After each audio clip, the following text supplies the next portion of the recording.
Egunon, tenemos aquí una peliculita que, digamos que en castellano se llamó Alarma, Catástrofe. Es una peliculita de 1978, a pesar de que a veces puede parecer un poquito previa. ¿Por qué? Estamos hablando de una película tipo ciencia ficción con terror, pero, aquí viene el pero, estamos hablando de una película que en principio pudiera estar más conectada con un periodo anterior, de los años 50 y 60, en donde este tipo de producciones tenía más cabida que después del estreno de Star Wars Una Nueva Esperanza en el 25 de mayo de 1977. Es una postrer producción, a pesar de que luego ha habido alguna más de este tipo, en donde la historia es sencillita, no quiere hacer ninguna moralina, simplemente quiere contar una trama, quiere exponernos estas cosas que existen en la humanidad. Es muy oscura, oscurísima, por la trama y por los personajes, no en tanto en cuanto estamos hablando de el hecho de la oscuridad nocturna. Ciertamente no amerita que hubiera un buen parné metido en esta producción. Lo mismo que en las primeras producciones, por ejemplo, de Roman Polanski, alguna tenemos en este canal, debido a la gratitud de un grupo de acción cine de Telegram, donde incluyeron una de estas películas. Tenemos esta circunstancia en la que la ciudad está recortada con interiores y los exteriores están hechos de manera visiblemente cariñosas, en tanto en cuanto no es como ahora, que es casi 42 años, 44 años después, se hacen unos escenarios brutales a la hora de transmitir profundidad, situación, campo y todo esto. Sobre todo la ciudad de Londres, en la visión de esta película. Pero bueno, tenemos esta circunstancia en la que empezamos con Richard Burton, que es la estrella de esta película, absolutamente, a pesar de que hay un futuramente conocido y reconocido Derek Jacobi, como un cameíto, como el editor de este personaje, de Richard Barton, el personaje de John Morlar. Morlor. John Morlar, que tiene resonancias en otras cosas. Resulta curioso recordar ciertamente el hecho de que a Richard Barton le quedaban 6 años de vida. La última película que rodó, y está comentada en este canal, fue 1984, rodada y publicada en el año 1984. Estamos hablando solo de 6 años más de vida de Richard Barton. Bueno, era un gran actor y que tal vez, de no haber muerto, habría tenido alguna producción más, pero tempus fugit. Empezamos la película con ese momento en la casa de John Morlar, en donde es atacado. Es atacado y es muerto. Y hay circunstancias que se ponen de fondo, como es el hecho de los 3 astronautas en la misión que va a la Luna y que a veces resulta curioso porque digamos que tenemos esa situación del Apolo 13 en la memoria, tal vez, de los espectadores que vieron la película, de que, bueno, volvieron a la Tierra, pero podían no haberlo vuelto. Eh, y también tenemos ese avión que cae en pleno centro de Londres, que está un poco de fondo cuando tienen que desplazarse para hacer la investigación y las pesquisas, porque en principio es un asesinato. Pero cuando mira mejor, cuando todo el mundo se ha ido en esas primeras pesquisas, porque, claro, la circunstancia de las investigaciones a veces a posteriori, como comentamos en principio con Jungla de Cristal, eh, digamos que en principio hay que ponerse en la idea de la empatía con los personajes y la forma de conocimiento que tienen. ¿Qué saben de la realidad? Y a través de ese desconocimiento de la realidad, lo que nos quieren transmitir a nosotros que estamos como espectadores. En principio, por ejemplo, cuando tenemos un vecino enfrente, y bebe whisky. Nos lo confiesa a través del personaje del inspector, que resulta interesante porque viene un inspector que no es inglés. Un poco como Crimen en el Paraíso, ¿no es? Una isla de origen francés, pero ha sido trasladada al Imperio Británico. Y tenemos una policía de Saint-Honoré con un equipo fundamentalmente francés, pero el inspector, ¿no? Richard Poole, en la primera temporada, ¿no? Que es curioso porque Richard Poole en esa serie prefirió dejarla e irse con Mr. Bean a hacer películas de Johnny English. Gustos. Pero ahí tenemos esa circunstancia en esta película. Eh, el toque de Medusa Touch, que es el título en inglés. El inspector es un cruce, porque es una producción británica y francesa, donde han llevado a un intercambio. Hay un inspector de policía británico en París y hay un inspector francés haciendo esta investigación. Hasta el punto de que cuando van a la psiquiatra que ha tratado a John Morler, le dicen, bueno, pues nosotros estamos en shock el uno con el otro, porque yo esperaba a una psiquiatra mujer, no, un hombre. Yo esperaba a un hombre, como tiene que ser habitual. Y tú te esperabas a un policía británico. Y yo soy un policía francés. Lo mismo que en París hay una persona que está recibiendo ahora mismo a un policía británico, teniendo la misma sorpresa que tú. Con lo cual, ciertamente tenemos ahí esa circunstancia en la que cuando todo el mundo se va de la escena del crimen, porque no sé si le ataca con Napoleón o con otro personaje más patrio como Lord Nelson, ¿no? Esa estatuilla, todo el mundo se va y se ve que respira. Inspira y expira. El torso torácico se levanta y se baja, a pesar de que él tiene el cráneo fracturado, los sesos se les pagaman, básicamente como si fuera John Fisher al Kennedy, el día 23 de noviembre de 1963 en Dallas, a pesar de que estamos hablando de una estatuilla y no de un rifle carcano desde lo alto del edificio de la librería, el episodio conocido de la Plaza Daly en Dallas. Está vivo, está vivo y le tienen que llevar a un hospital para tratar de mantenerle con vida y tratar de que luego diga lo que tenga que decir a la hora de escribir a su atacante. Lo cual es curioso porque antes de ser atacado dice, por fin una respuesta. Por lo cual ciertamente tenemos ahí esa circunstancia en la que hay catástrofes, alerta catástrofe. Tenemos esa catástrofe de los astronautas, tenemos la catástrofe del avión que cae en pleno centro de Londres. Lo cual es curioso y pintoresco, porque luego veremos que no es que cayó, sino que se estampó con un edificio. Ojo, cuidado, ¿eh? Ojo, cuidado, que estamos hablando de una película de 1978, donde hay un avión que se empotra con un edificio alto. Por lo tanto, ciertamente tenemos esa situación de fondo en la que tienen que investigar e investiguen, pues, ciertamente qué ha pasado, las relaciones del personaje con los diversos elementos. Y es interesante e importante, tal vez casual, pero bien insertado el hecho de que John Mornar haya ido a un psiquiatra porque tiene remordimientos, porque piensa que él es capaz de hacer el mal, porque en un momento dado, después de que sus padres le hayan tratado mal, rezó una oración a Lucifer.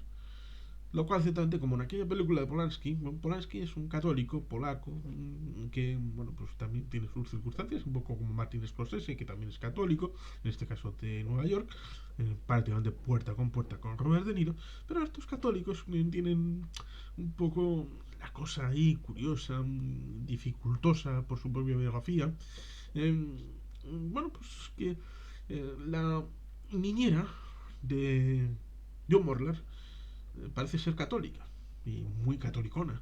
Lee la Biblia por la noche y con un tono de voz que se le imprime a través del recuerdo de John Morlar en la película. Porque Dios bajará y esto y lo otro. Esa situación que en medio de unas fiebres, ¿no?, que tiene John Morlar y que está siendo cuidado por la niñera, pues lo recuerda como algo opresivo, represivo, y por tanto eleva una oración a Satanás. Y consigue, en teoría, non sequitur, pero consigue que muera. La niñera muere al día siguiente. Y dice, oh, qué bien, qué casualidad más rica. Luego tenemos otras circunstancias respecto a los padres que le van un día de picnic. Él ha escuchado cuando ha ido a subir a coger una cosa, el odio de su madre respecto a él. mm, y digamos que el coche en un descampado tipo, por ejemplo, la galera, bueno, el coche va y se los lleva por delante y ¡ay, su huérfano! ¡Qué bien! Y casualidad más rica. Hasta que en un momento dado, por ejemplo, tiene un juicio, despotrica contra la guerra y tiene un discurso ahí pintoresco, un poco extemporáneo, pero supongo que contracultural respecto al pasado mitificado de los años 60, respecto a la guerra de hacía 20 años. Recordemos que el señor Winston Churchill fallece en la segunda mitad de la década de los años 60. Creo que recordar que en el año 65, posiblemente, con el mayor y multitudinario obito funeral que se recuerda hasta la muerte en 2022 de la reina Isabel II. Un funeral único y exclusivo debido al gran aporte al imperio y ser ganador de la Segunda Guerra Mundial. Por tanto, ese discurso en parte está vinculado a otro hecho luctuoso, como es el hecho de que le condenan a porque hace de abogado. Meten un poco, hay película un poquito de abogados, um, y logra que muera el juez que ha dictado sentencia porque está cabreado. Y ahí es cuando en parte empieza a tener esa circunstancia de... Bueno, luego también hay una circunstancia curiosa, como es el vecino, eh, con voz histriónica y muy estridente. La mujer del vecino que vemos al principio empieza a despotricar contra el pescado que ha comprado el marido. Y a veces tenemos esa parodia respecto a lo que vemos en esta película de que de elementos cruzados, ¿no? De teléfonos cacharrados en la que de un lado están hablando de una cosa y de otro de otra, en el que en un momento dado se cruzan y dice pero me voy a lanzar en una escena de una de las partes, me voy a lanzar por la ventana, me voy a tirar, me voy a tirar, y en otro eh, ¿por qué no lances? Venga, lánzate. Pero están hablando de cosas distintas. Y en ese cruce, pues se autoalimenta el suicida y se lanza. En este caso no, en el caso es directo. Es directo porque el personaje de John Morlar, Richard Barton, que está escuchando, porque es una persona que, bueno, con eso está bien, que es muy es depresiva y digamos que tiene ese entorno y lo escucha todo, quiere estar en tranquilidad, no quiere escuchar a nadie, en vez de irse a una cabaña en el monte, sigue viviendo ahí, lo cual ciertamente él se lo ha buscado, pero ella en un momento dado pues, dice, pues me voy a lanzar, me voy a tirar por la ventana porque no soporto estas circunstancias, es vergüenza, ahí comprando este pescado podrido, como si fuera la aldea de Asterix, aquel pescatero que compraba aquel pescado podrido de la mar y empezaban todas las peleas, o bien por él o bien por... Pero el 50% era por el pescado podrido que vendía ese muchacho.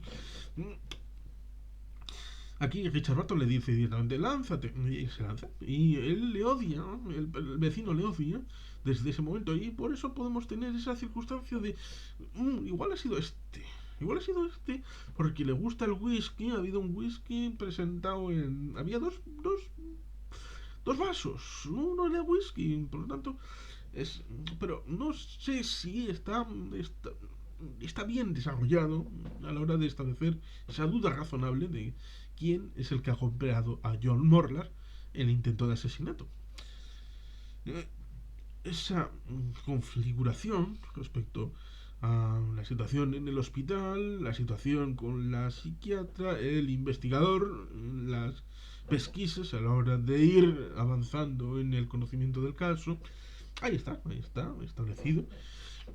Y está bien contado, pero digamos que hay ciertas, situaciones de equívoco. Por ejemplo, cuando vemos... porque es escritor.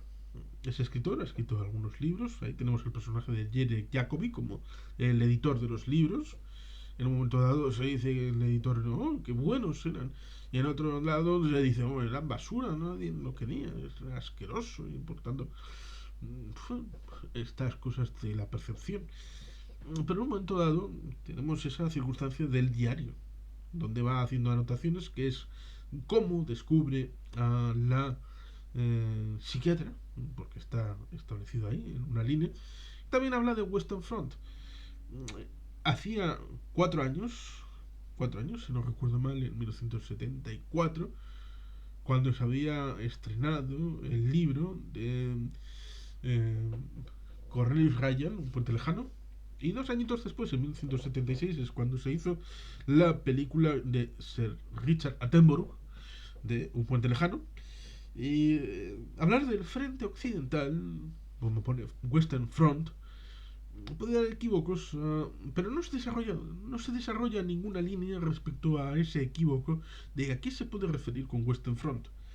Mm, Van directamente luego a la resolución, lo cual ciertamente es algo que, si quieres hacer una película de intriga, con terror, bueno, dale un poco más, pero se ven las costuras en dando en cuanto, evidentemente es una película con el presupuesto que seguro que tuvo, que no fue mucho, eh, y evidentemente con una producción ajustadita, limitadita, en donde no hay efectos en buena medida, está muy contenido, no hay efectismo, y quiere ir a contar una trama, contar una historia, contar unas circunstancias, transmitirlas. No quiere vanagloriarse, pero hay ciertas cosas del guión, de la historia, de la trama, que hubiera sido mejor haberla desarrollado un poquito más.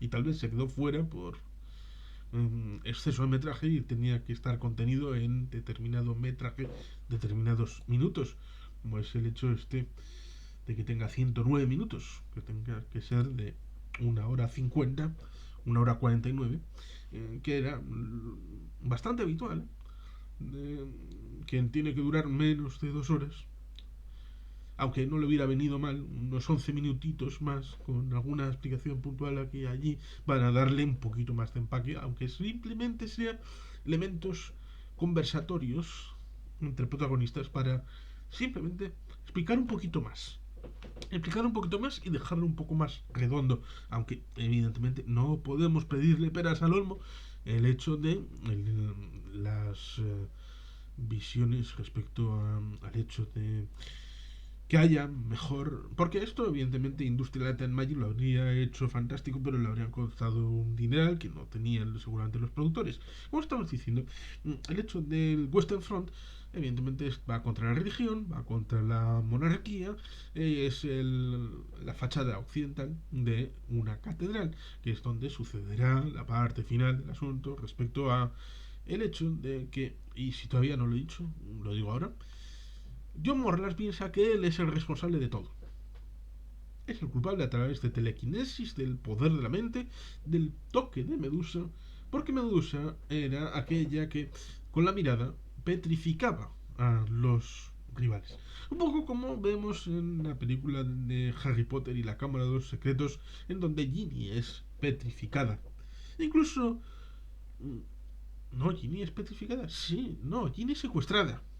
Ginny es secuestrada por la serpiente y llevada a la Cámara de los Secretos. La que es petrificada es Hermione Granger. Pero no estamos hablando de Harry Potter, ciertamente.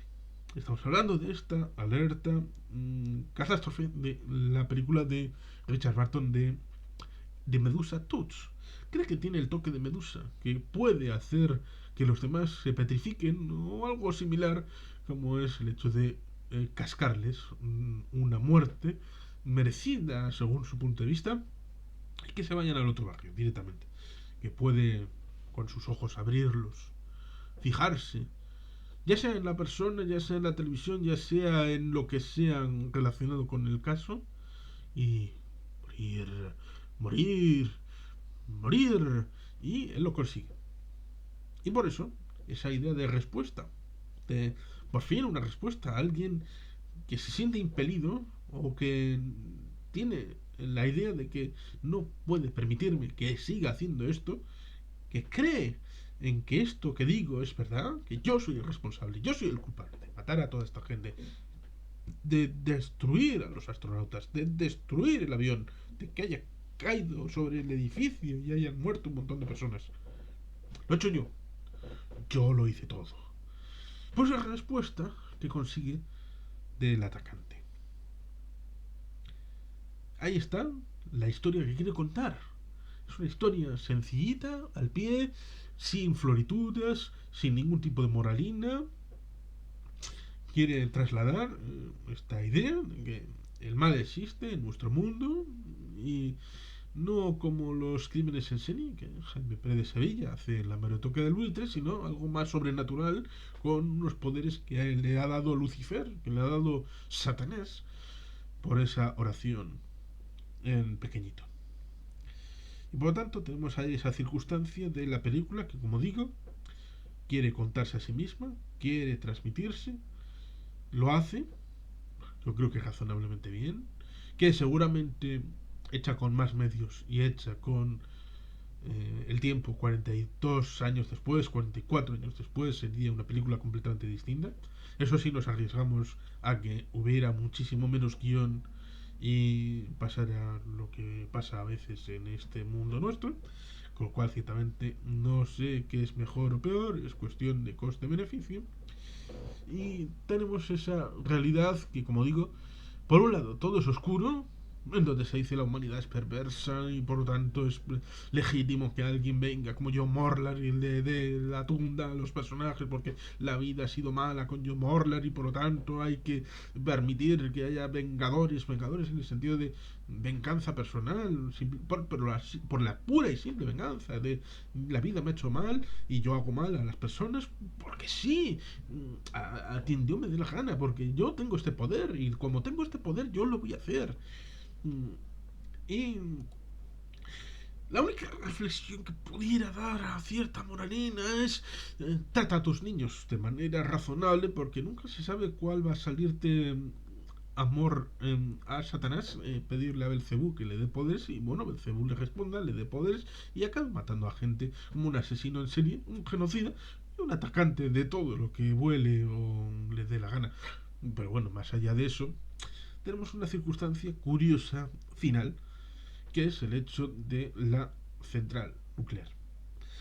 Hay una gente que protesta por la energía nuclear en torno a una central nuclear británica, que se pone a lo largo de la trama.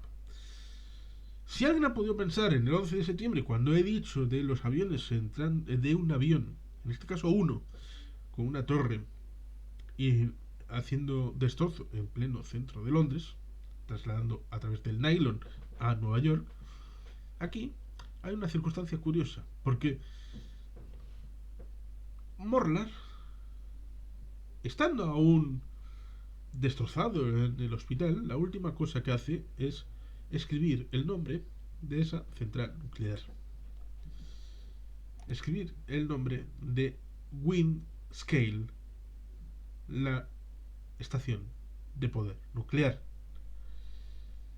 Con lo cual tenemos ahí el final que dice: It will be Morlar's most destructive disaster yet. Y eso que hemos tenido un desastre en la catedral, la Minster Cathedral, que es la catedral de Bristol, en la realidad ha habido una circunstancia muy catastrófica ahí y vemos que escribe Windscale que en las noticias hemos visto que ha habido una presencia de manifestantes.